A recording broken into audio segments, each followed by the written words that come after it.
Welcome to Hope in the Light of Suicide. I'm Tammy White. I'm your host, along with my co-host Bonnie Snyder. I'm also the founder of the Bobby White Foundation. And we're here to help bring hope and awareness and try and stop the stigma and just getting people talking about suicide and helping suicide loss survivors. Today we have another special guest. The last couple of weeks has been pretty rough. And Valentine's Day is a hard day for those of us who have lost loved ones anyways, but it's extra hard for this family. It was a difficult day for me too. I bet. I didn't even, during the holidays, Christmas, I put out the Christmas decorations and all that, and then had every intentions of doing Valentine's. Did not do one. I put out the last card Bobby gave me, and that was it. It is strange that, when we, as we were processing through, holidays, especially for, our family, Valentine's Day in particular, where, before it had, the traditional, Valentine feeling to it, vibe to it.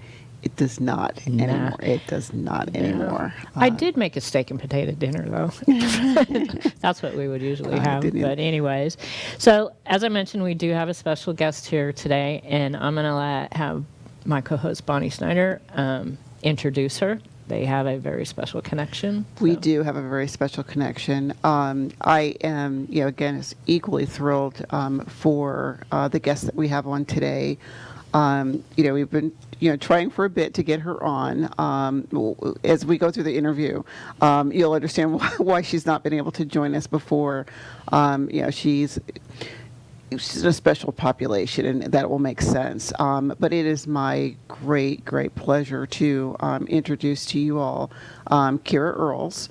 Kira is, oh my God, Kira is Ayden's mom. Although she is remarried to, a fabulous guy, Nick, I still claim her as my daughter-in-law. She will forever be my daughter-in-law. But she is Ayden's mom, as well as, the mother to, let me just say, she gave me 3 beautiful grandchildren. Actually, let me back that up. I have 5 beautiful grandchildren from Kira. 2 of which, are, not mine by blood, but that doesn't mean anything in our family. So Kira, thank you for, being, joining us today and arranging your schedule.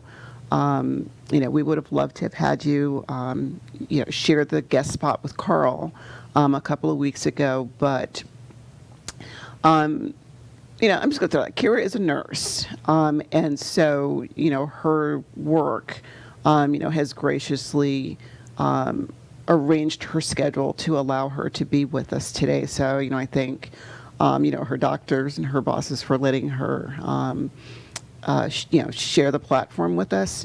And part of this was to, as we continue our conversation about, anniversaries and, how we deal, with losses, to have Kira walk us through this journey, because her walk in this journey is very different from the rest of us. So Kira, welcome to the show today. All right. Oh, you're very welcome. Is that Raven?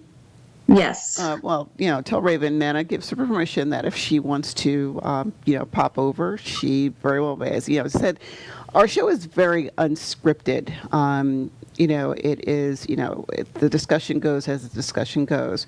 So yeah, Raven's, more than welcome to, join on and, lend some insight if she likes. Yeah, it might be good to hear her part. Absolutely. Her thoughts and feelings also. So, Kira, what we would like to do, and I know that this is, that tragedy was horrid, for all of us. But if you could, Walk us through that day. That day, I'm going to start by saying we were all sick with the flu the week before. So we were still all recovering. Not contagious, but, still taking cold medicine. In fact, that evening before, both Ayden and I had taken cold medicine because we needed some help sleeping. So he actually got the cold medicine out, gave me one of the packets of the Tylenol cold, and took one for himself. And then went to his bedroom and said goodnight. When I woke up, I did my normal routine. I was a little shaken because I had such a vivid, crazy dream that I can still remember to this day. But I let the other people sleep in. I kind of crept out of the room so Nick didn't wake up, and I met Trent in the living room that morning. It was Valentine's Day, and he wanted to take his girlfriend out to breakfast. So he was leaving early. So we did our normal, have a good day, drive safe kind of thing. He left. And I went back to finish getting ready for work. And about 6:30, I went to Ayden's room. And I knocked on the door like I do every morning. He didn't respond, so I just opened it. And when you open his door, first thing you see is his bed. And he wasn't in it, but the closet light was on. And so I said, "Oh, good, you're up." And then no response. So I stepped into the bedroom. And at a quick glance, it looked like he was just standing in his closet. He was taller than me. And the bar from the closet was about his, he was a little taller than that. But then I noticed, as he had his back to me, that his feet weren't touching the ground. He had bent his knees and was just hanging there.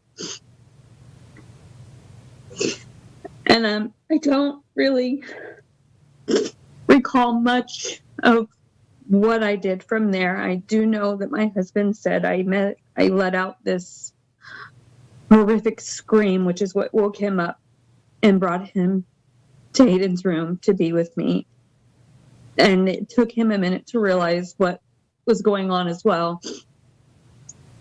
And then it was a crazy mess after that. He grabbed Ayden and tried to lift him, yelled at me to call 911, which we did, and it just was a blur from there on. We ended up somehow, Nick got him down, and the next thing I remember is EMS telling me, "Ma'am, you have to get off of him," because I was holding him and screaming. And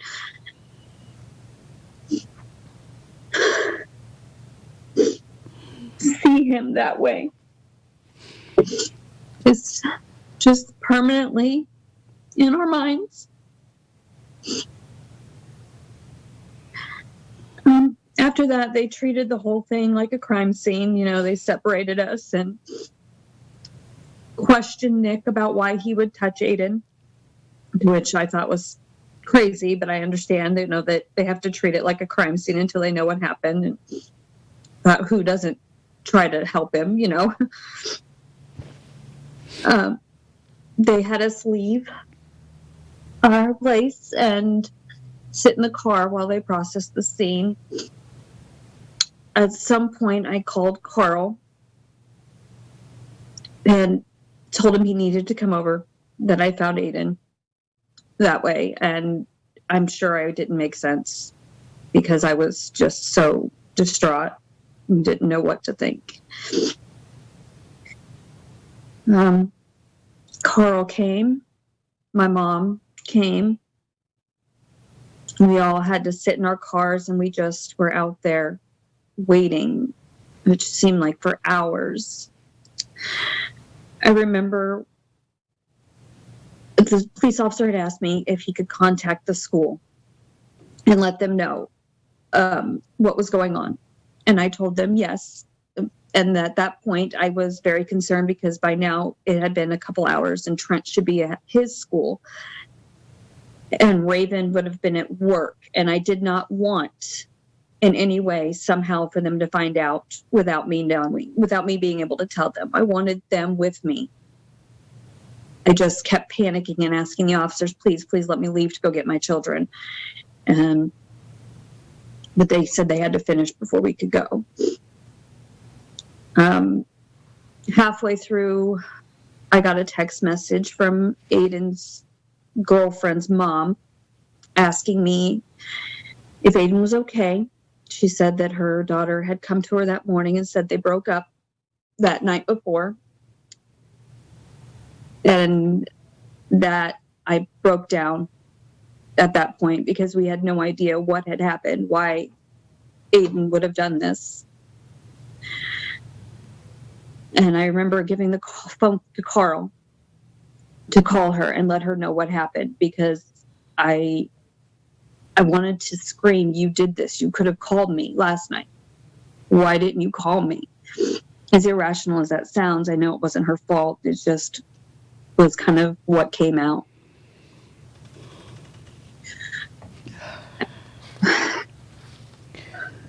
I can only. When they took Ayden away, they would finally go get Raven and Trent, and then we had to break it to each one of them individually because they were in different spots. Telling my other children that their brother was gone was so hard. I can only imagine how they felt seeing us come all in. It's not very often that your mom, your dad, your stepdad, your stepmom are all coming into your school or work at the same time.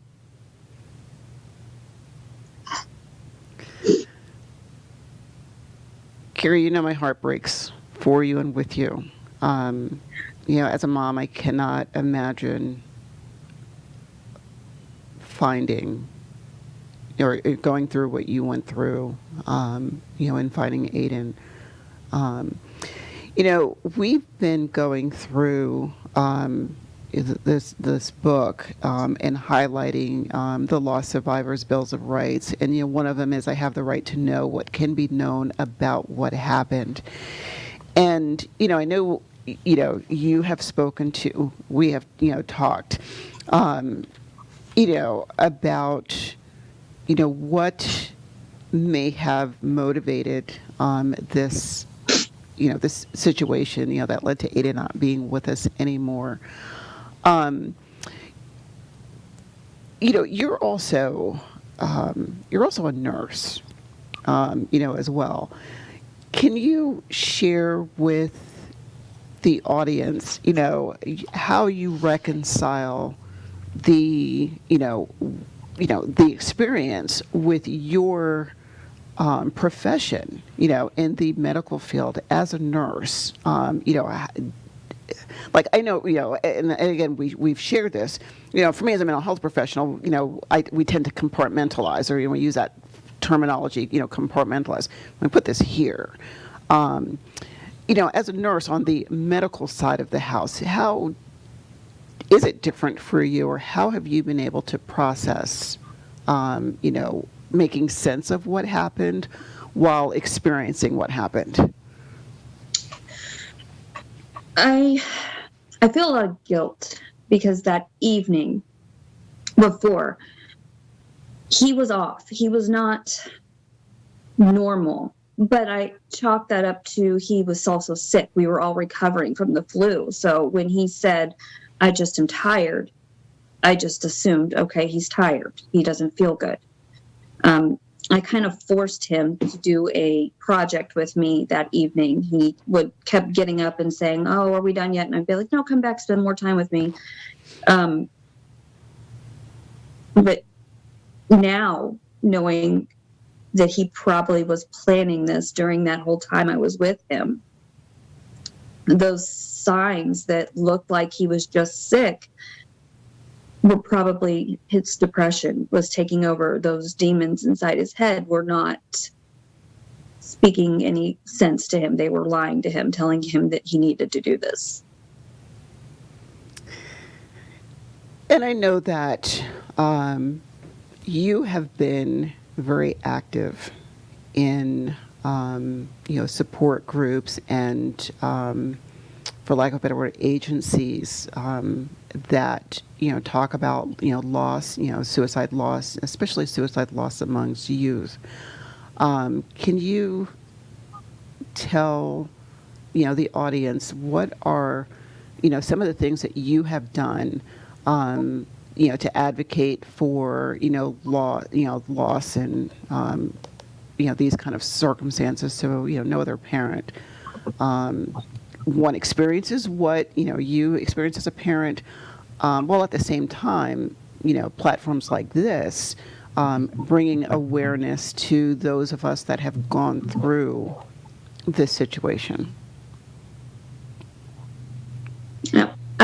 When it first happened, shortly after, probably about a month after, Raven, my mother, and I started attending a support group, which hasn't been around very long. It's kind of rare to find them close by. Ironically, the name of the group is Hope. So it meets on Wednesdays, and we attended that. And that helped for a while, and it actually got me pretty motivated to do more for the youth. This group is for 18 and over. And our problem in our area seems to be our children. Our children are not supported that way. So we ended up doing a movie night at one of the local theaters. We sold tickets and were able to show a movie about suicide and invited people, and that kind of got the ball rolling. I had so much community help and help from the school district with that. Now they're currently starting a program for middle school and high school here at our school district that will allow counselors from Tri-County, our state's funded one, to come in and be with these kids. It will be more of a peer-led group, hopefully. And some adults, myself included, will be able to take a youth first aid mental health class to be there to support them, hoping that we can have something for them to meet with. With COVID, it's been really hard. They're doing a lot of virtual. They don't get a chance to be in person, which is what I think these children really need. But COVID has been a problem, so we haven't been able to do that. And I think, thankfully for, having, COVID, having the virtual platform, at least it gives them something, without nothing. Besides the support groups, what else have you been doing to help you through this tragedy?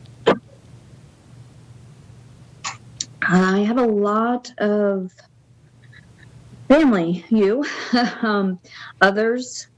Unfortunately, there were a couple other children shortly after Ayden who passed from suicide. Those parents and I have stayed in contact with each other. It seems that other parents get us better than anyone else. Suicide loss is different from any other loss, and being a parent, it feels even more isolated. You feel like another parent is the only one who really gets you. So we've kept in contact. I do journal. When I have my horrible breakdowns, I try to remember to journal. Sometimes I don't always remember that I can, but I write letters to Ayden in my journal. That helps a little bit. He has a memorial at the school. I like to go visit that. We haven't earned for him. I can't put his ashes in it. I just can't bring myself to do that yet. I try to talk about him with Mikey, who's my littlest one. He likes to talk about his brother and things that his brother would do with him, which is nice. Try to bring up happy memories. Yeah, it is. it's something to, remember, all of the, the happiness and whatnot. Like I remember the day, bringing him home, or, when you guys brought him home, or even like when he was born and he had all that blonde hair. And I just remember it's like, where'd the blonde hair come from? Like there he is as a baby. I And love that I picture. I know it's one of my favorites as well.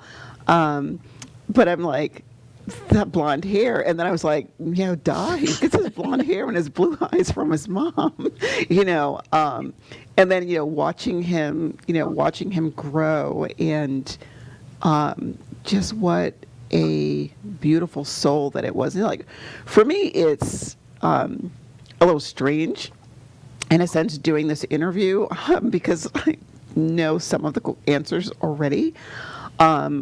But, again, we are, thankful that, you are able to, share, the firsthand, perspective. There's, guys, that is, Aydin, his mom, his brother, and his sister. Because I'm biased. That was our annual, just in case we don't make it out of the haunted house selfie.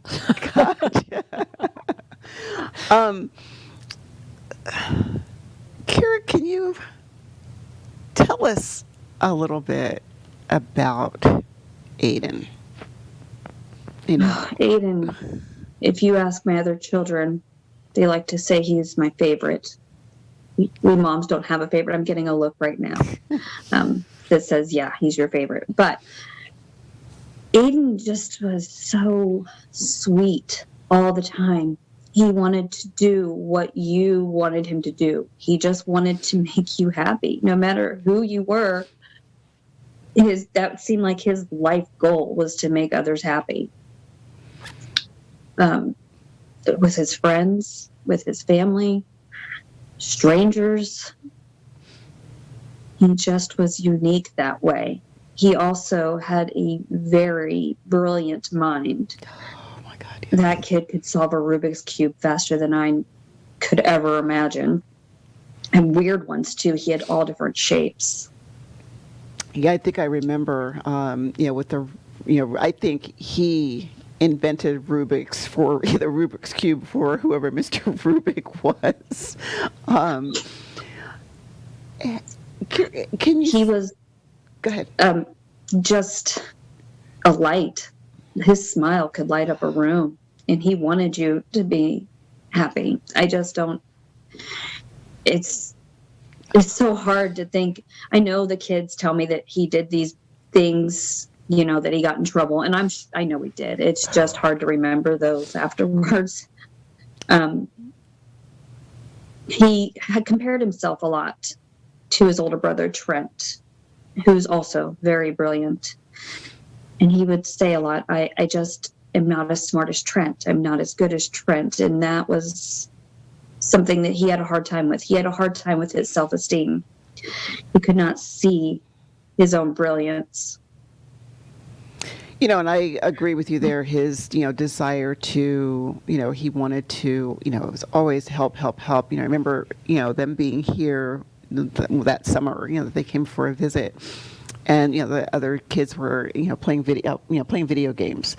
And, he came into, I forget whether I was in the kitchen or in the living room or something. And, he was like, Nana, what can I help you with? Yeah, you talked a lot about it. Yeah, and I was like, you're on vacation. Go. A kid that age is supposed to be having fun instead. Go have fun. And he was like, oh, they're playing video games, I'm just, what can I help you with? And, I was like. And that's how he was at home, too. Yeah. Just, Mom, can I go with you? Do you need help at the store? Do you need help cooking? He was learning to cook eggs in every way he could possibly imagine. He had two he was trying to master before he passed. So unique. Kira, we were happy when he found archery. That he had something that was his own and not that he could compare himself to others. That seemed to bring him out of his shell a little bit more. I want to ask you a question that I asked Carl when he was on the show. How has Aydin's passing then I'm going to segue into something else here in a minute. How has Ayden's passing affected, if at all, the relationship with your other children, and their relationship with each other? With Dominic and Trent have definitely become a lot closer. Trent was not as close to them. Aydin and Dominic were best friends. They shared a room. They were closer in age. They just were inseparable. Since Aydin has passed, Trent has really stepped up in that role with Dominic. They're together all the time when we have him. I know Raven felt like her and Trent grew apart. I do feel that relationship is mending more. I do feel like they spend a little bit more time together. I do see that the children have reached out to Carl more. They spend more time at his house. There's more of a regular visit with him now, which I'm happy because then they get all of them together. My relationship with the children, I don't feel that it has changed. My love for them hasn't changed. However, I'm super anxious all the time that something is going to happen to one of them. So I'm probably way more clingy than I used to be. If I text them and they don't text back within a couple minutes, I'm kind of panicked. And I'm sure as they're adults, that's pretty annoying. But it's something I'm trying to work on. But I'm really panicked every time that they're not with me. And, I want to segue, as we talk about, relationships and how, relationships have changed, because we did a role reversal 6 months later. Yeah. And, I just remember, and I mean, I know my experience, but if, have you share your experience when we went from, I am talking to you, trying to get you through, Ayden's loss. What did that switch feel like for you when it went from now you were there for me after Patrick, and and I've shared on the show that, I felt you and I've, always had a closeness, although I don't think sometimes we didn't feel, that closeness, if that makes sense.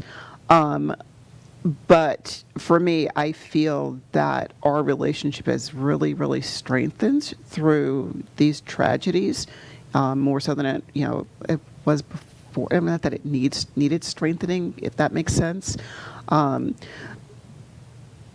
But how did that role reversal, feel to you? If you can talk a bit about that.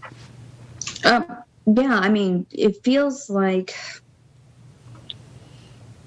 when you were there for me, when you were talking me through things, with your professional experience, I had that resource that was beneficial.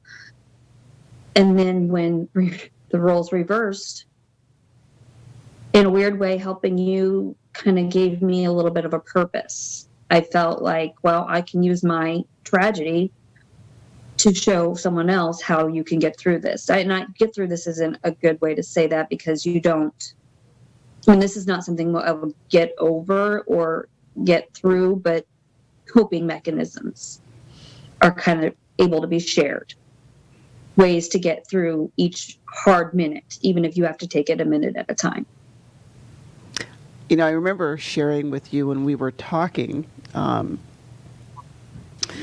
when I remember saying to you, and I forget which of the thousands of conversations we've had, in between the two. Remember all of that stuff I said to you after Ayden? That was the dumbest thing I've ever said. And putting it into another perspective. And I said this privately, and I will say this publicly. I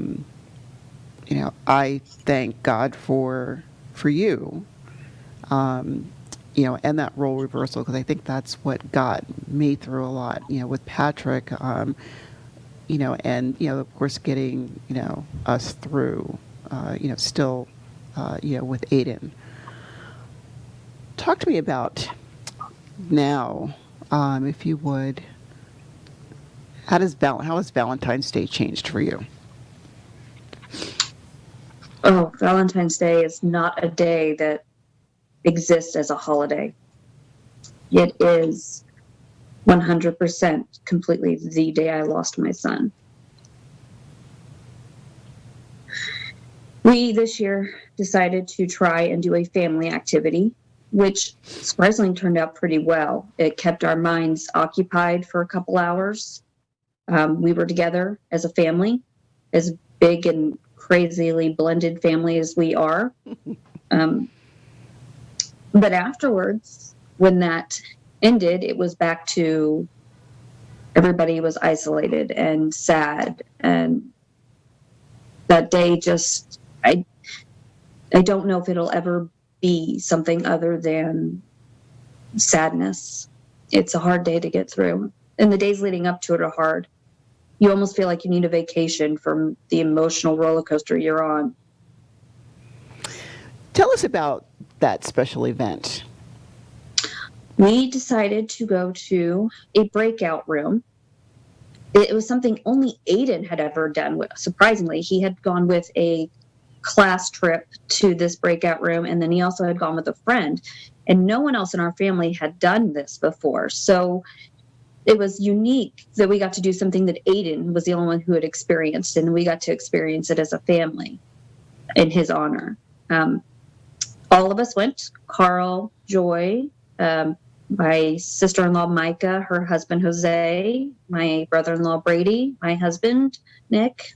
The kids all went, minus Mackenzie. We all split into 2 different groups, and it's a team building activity. So it was nice to be able to work together, use our brains for something other than worrying about what's going to happen next, and be together. Yeah, it was pretty nice. And for those of y'all here in Florida, you may know it as the escape rooms, that we have here in Pasco. And it is an experience. I remember doing one. And I was pleased. I got to FaceTime with them right before they went in to the room and say hi. It's like I kind of wish I was there, but it's wintertime in Kansas. I don't do winters. Yeah, we were just talking about the cold weather. Exactly. Kira, can I ask you? We've been talking a lot about Valentine's Day, but the week prior to that was also Ayden's birthday. So you have 2 very difficult days very close together. Can you tell us how you manage that? I mean, it's 6, 7 days, difference between 6 days apart. Mm-hmm. Yeah, which would have been this year his 16th birthday, and then of course shortly after the anniversary of his passing. How do you manage that in a week? My work, thankfully, is very understanding. They gave me time off. I spent Ayden's birthday home with the kids and Nick. I didn't get out of my PJs again this year. His birthday was a lot harder. I grieve him, but then also what he should be doing. He should be 16 and he should be learning to drive. He should have gotten to go to high school. He never got to experience a high school. Dances, things like that. I grieve what he is missing and what he will never see and what I will never see him do. So his birthday was pretty hard to get through. And then it's kind of okay, I have to get back to work. And then just 6 days later, I'm going through this is the day I lost him. So it is an up and down time. It's just full of anxiety, full of sadness. We try to find some times in there to remember good things so that we have some laughs, but they're not so easy these few weeks. Yeah, and when we had Carl on, he had pointed that out, that how your being with us this week and his being with us a couple weeks ago, that your respective appearances are sandwiched between his birthday and the day we lost him, and what that must feel like, how coincidental, I think, for us, that happened like that. I'm sitting here, probably realizing that Raven is probably still sitting next to you. And she just walked away. And I'm like, I'd love to hear, the children's perspectives, on it, but I understand that it's difficult. What words of wisdom, for lack of a better way to put it, do you have for, parents who have lost a child, via suicide, or, anybody that has, experienced a loss? What works, what doesn't work, or, more to point, what were some things that were said or done to and for you that were helpful? What are some things that were said, or done, to or for you that you were like, please don't ever do that again? Lots of things that I would hope people would never do again. They just don't know how to talk to us. So, some things that were said to me were, don't do this. He's in a better place, so don't fret about what happened. You can't change it.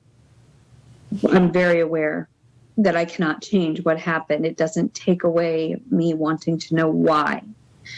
To have every piece of the puzzle, even if I will eventually probably accept that I can't have every piece of the puzzle, it's still something I want. I want every memory that others have of my son to be mine. I want every good, bad thing that they had ever experienced with him to be known, because I want to know every aspect of him, because it's all I have anymore.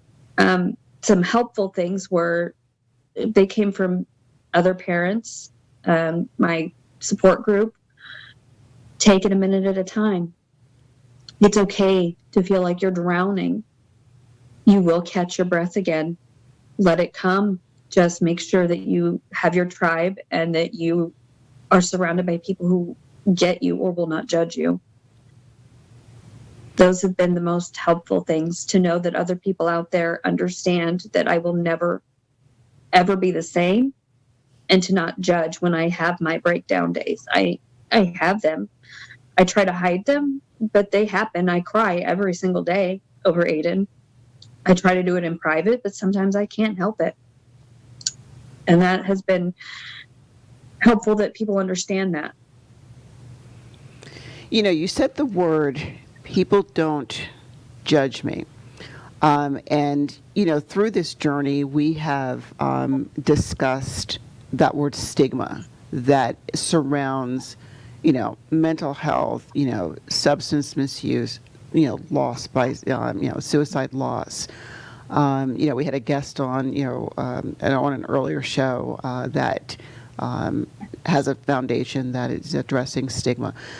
But in that, when you said, people judging you and stigma, again, as a nurse, I think I would be correct in, acknowledging that you see things that, fall under that stigma umbrella, as a medical professional. But can you talk to us about, how you have addressed stigma, or let me rephrase that. What stigma you may have experienced, and how you have addressed the stigma, and what, I always get you guys mixed up. You're on the Missouri side of the house, right? Or are you on the Kansas Yes. side? Okay. What in the... Missouri. Missouri, Kansas, area is being done to address any stigma that might exist? We are trying to address it by talking about it more. If I had people tell me they'll pray for my son because his soul is compromised at this point because he took his own life. I've had people tell me that if I would have found Jesus, this wouldn't have happened to me, which is crazy to us because we're religious. We believe in God. It's just people's stigma. They don't understand. But I find that if I'm able to talk about him, to express that we're just a normal family, this happens regardless of who you are, what race, what financial stability you have. This happens to everyone.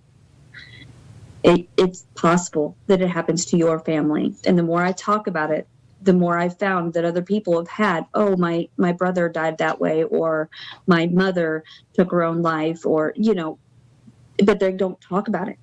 It's a taboo subject. So if we talk about it, then they will understand it's okay.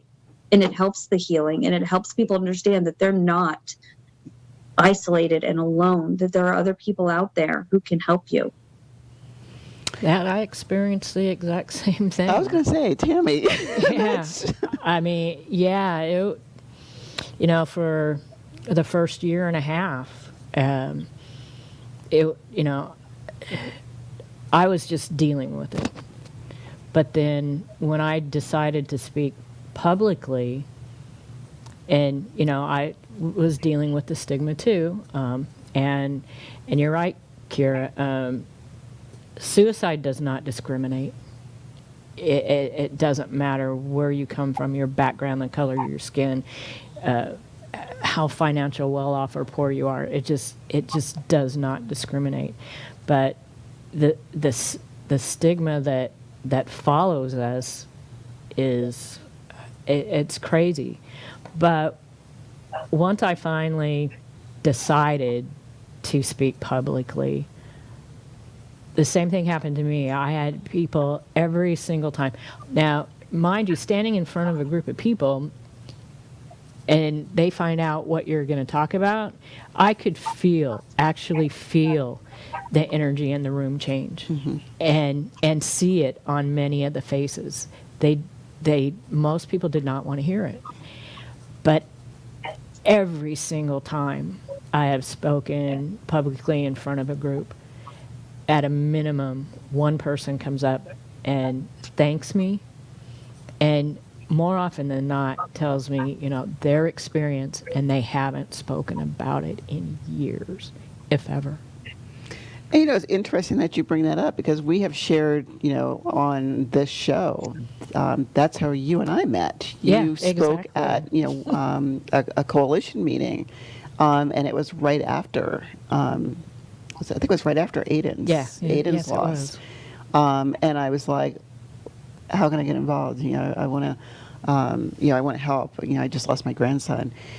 And I remember something you said to me that day. And I went home, and a part of me was like, who does she think she is? But then as I sat back and I thought about it, I was like, she was right on point. But you said it's too soon. And at first, again, I was like, who does she think she is? Who is she to tell me it's too soon? Yeah, especially you working in the mental health field. Right. Yeah. And then I was like, again, of course, it blossomed into what we're doing now.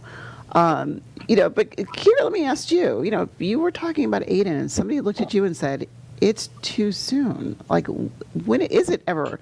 And I'm sure, Tammy, you with Bobby.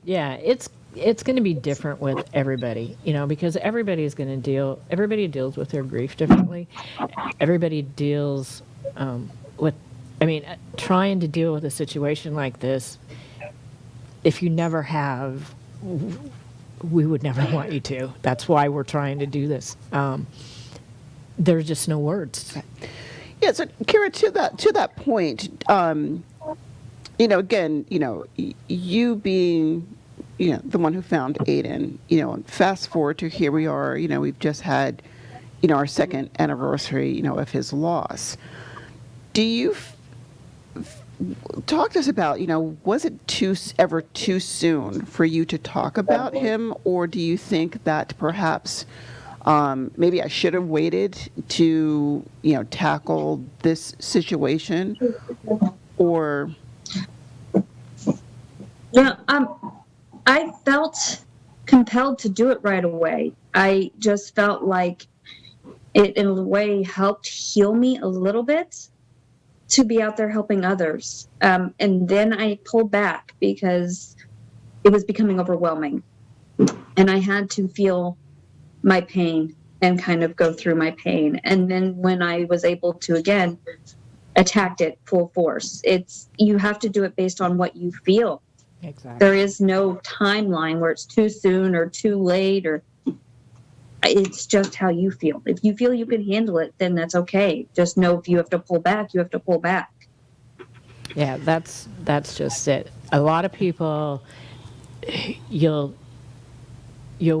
tendency might be to go full force, but if you haven't taken, if you don't, and when you do that, you neglect really yourself, and that's a recipe for disaster. Agree. At least you had that, and you recognize that.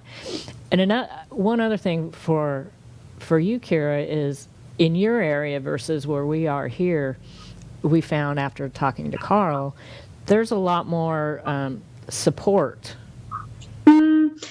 Like, I know one group that is close. There is support, but it's not without a drive. Which is why the founder of my group started this group, because she was driving an hour plus for her support groups. Okay. Yeah. So they're here. They're just pretty far out. Right. And, to the where Carl is and where Kira is in relation to each other, may also, plays a part in what, I see. Yeah, he's about 45 minutes from me, I think. Okay. So, yeah, because when he was on, he did mention that it seems like he had like 15 minutes, like, yeah. 10, yeah, 15 minutes. there was a lot more available to him where he is. Yeah, Kira's more, beautiful place. I mean, it's like, that's a beautiful place where they live. But it's they're cold in the, right now. Yeah, they're in the, she's in the country, so It's cold. I don't want to say isolated, but, they're, country area. And so, yeah, it is a drive.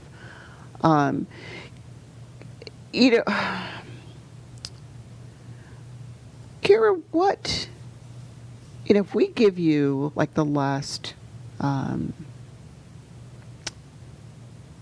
few minutes, of the episode, to share, with, us and the audience, anything that you want, what would you want, the audience to hear from, you as, a mom who's experienced this and who is, continues to do what you are doing, not only for yourself, for the family, and for others that may have or experienced this already, might be on the verge of experiencing this. Yeah. I guess I would want them to know that you can reach out for help. It is okay to talk about this.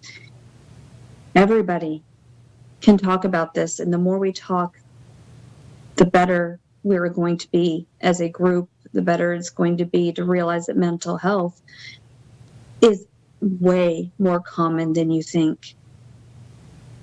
Hiding it has only hurt us. Aydin hiding it from me made it so I couldn't help him. Me not knowing how to talk to him or see the signs, even as a medical professional, doing this every day, I didn't see the signs because they can be so closely related to other things. Having those opening conversations with your child, spending that time talking to them at dinner, asking more than how's your day and getting a fine answer, direct questions. I've learned after this that saying, do you feel like you would harm yourself, is not going to put that in their heads. It is okay to ask that. If you're concerned that your child will hurt themselves, it is okay to directly say, I'm concerned. I feel like you might harm yourself. Is this how you're feeling? Talking about suicide does not make them complete suicide. Just like talking about sex education does not make them go out and have sex. It is preparing them for what is to come if they have these crises. That is, I mean, you hit, a proverbial nail, right on its head, because we do talk about, many people feel, if I asked you, are you going to harm yourself? That's putting the idea in your head, when the reality is asking that question might be the very thing that that person needs to hear, because it creates that mindset that someone cares, someone's listening, someone is watching. Well, and too, one thing that struck me that you said, Kira, is people being open and talking about it. I think I've mentioned before that 2 years prior to my husband's death, and we're on the other end of the spectrum, my husband was 62 years old. 2 years prior to that, his brother, who was 62 at the time, tried to take his life. And I didn't even know about it, and neither did my husband, until 5 months later. And when this happened, I had directly asked his wife if, if he would harm himself. Right. And because he had been committed to one of the veteran psych wards. And she flat out told me no. And almost exactly 2 years later, my husband successfully took his life. And I didn't find out until I directly asked my sister-in-law, my husband's youngest sister, standing in my kitchen on crutches with a broken leg, if that's what happened. And that's when I found out my brother-in-law had actually tried to take his life and thankfully was unsuccessful. But if I would have had that information, not saying that it would have made a difference, but we get to live the rest of our lives not knowing. Right. Because we did not have that piece of information. And it's like Carl said when he was on the show, would it have given us another week, another day, another week, another year? Well, another and 5 that's years? We don't. Well, and that's the same thing too with Bobby. Mm-hmm. Maybe if I had that information, what transpired that morning, would have stopped it that day. But again, would it have stopped it? Yeah, I said, same thing with Patrick. Yeah. Had I, I could tell myself, if I never would have gotten on the plane, if I would have, if my car wasn't in the shop, he would have had a car that weekend. Would he, we go through all of the what ifs. Well, the what ifs, and that's part of the guilt that we live with too. And which led you to develop this, the Our purple purple folder. Actually, these are our new ones, and they're being distributed to our community partners right now. Mostly this folder is filled with information. There's some resources in there for people, but mostly it's information that we wish we would have had when we were going through this immediately after. Like I said before, I was given a piece of paper with a list of funeral homes on it, and then left to our own devices there afterwards, not finding out about other organizations, which are very few in our area. So our idea is to get this into the hands of lost survivors as soon after a suicide loss, because we're a part of the suicide, I don't know what Network, maybe. Yeah, that is kind of left behind. There's a lot towards prevention, which we need, but there's not much to help lost survivors. Correct. Yeah, that's And a statistic that a lot of people don't know, and it may have changed, is that with every suicide touches a minimum of 139 people on the average. that's our family. And lost survivors, I was surprised how many people it's touched. right? And People that I didn't even know knew Aydin came out of the woodwork saying how it's affected them. well, also lost survivors are at nearly a 400 times greater risk for suicide. And to that, as we wind up, the show, we hope that you guys will, continue to support this platform that we're on.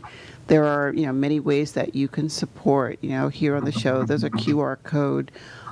You can go to, the foundation website. My birthday's coming up, just a little shout out there. I have a fundraiser, for On my birthday Facebook, I saw that, to thank raise, you. money for the foundation and to keep the show going, because, without having, this platform that, we are so graciously given, by John and We Beam TV, that allows us to bring this show to you every week. We would really appreciate the support. And as Tammy and I always say at the end of the show, There's always hope.